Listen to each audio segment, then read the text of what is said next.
During Lent, the Old Testament readings in the Common Lectionary present highlights of the history of God's salvific activity on behalf of creation.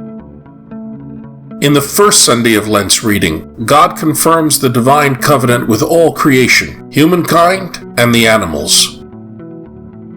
God makes 3 speeches and places the rainbow in the clouds. The verses are arranged concentrically so that verses 13 through 16 are at the center. The subject is the bow of God.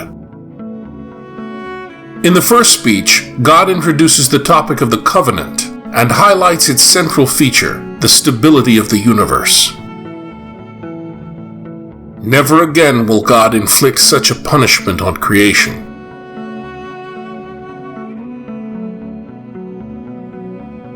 God promises that the stability and security of the universe is permanent. Because the Hebrew word translated as rainbow primarily means bow, some scholars have suggested that God hung the war weapon on the clouds.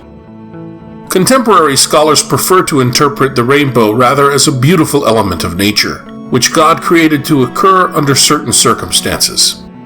In selecting his bow as a sign for Noah, God took it as a personal reminder of this covenant, and a personal reminder never again to break this peace or truce with all creation.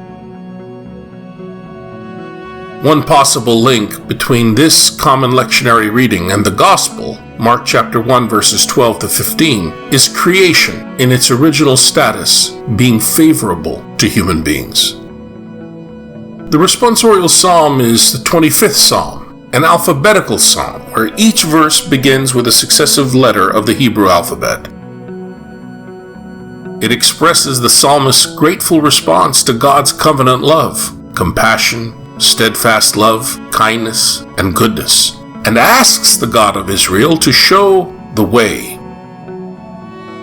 This is a fitting response to the reading from Genesis, and a bridge to the Gospel of Mark, in which Jesus begins to proclaim the good news of God.